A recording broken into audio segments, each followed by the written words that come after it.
Sitamarhi Lok Sabha seat को लेकर India गठबंधन के भीतर उथल-पुथल मची है। सीतामढ़ी के मौजूदा जदयू सांसद के बागी तेवर के बाद उनका टिकट कटना तय माना जा रहा है। वहीं विधान परिषद के सभापति देवेश चंद्र ठाकुर ने अपनी उम्मीदवारी की चर्चा सार्वजनिक तौर पर कर यहां से टिकट के दूसरे दावेदारों की नींद उड़ा दी है।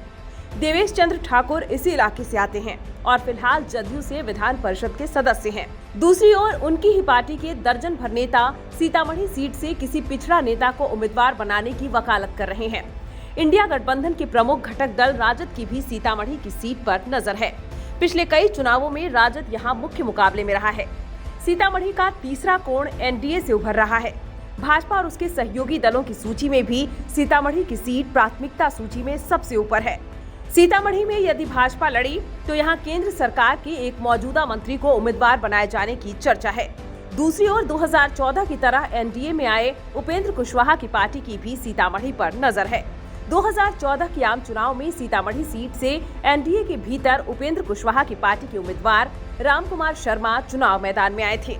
श्री शर्मा को यहां से जीत भी हासिल हुई थी। सीतामढ़ी लोकसभा सीट के सभी दावेदार पार्टियों के नेता जीत के लिए अपने अपने तर्क गढ़ रहे हैं। देवेश चंद्र ठाकुर लगातार इलाके में मतदाताओं से संपर्क में हैं। वहीं जदयू के ही दूसरे नेताओं ने पटना में कैंप कर बड़े नेताओं को यह बताने की कोशिश की है कि वहां की सामाजिक बुनावट पिछड़ों के करीब है। जदयू के इस गुट का तर्क है कि पिछले 8-9 लोकसभा के आम चुनावों में पहले और दूसरे नंबर पर पिछड़ी जाति के उम्मीदवार ही रहे हैं, जबकि 2014 के लोकसभा चुनाव में यहां जदयू राजद के इतर भाजपा समर्थित उम्मीदवार रामकुमार शर्मा की जीत हुई थी। सीतामढ़ी लोकसभा का अस्तित्व पहली बार 1957 के आम चुनाव में दिखा था। इस चुनाव में आचार्य जेबी कृपलानी प्रजातांत्रिक समाजवादी पार्टी पीएसपी से चुनाव जीतकर लोकसभा पहुंचे थे।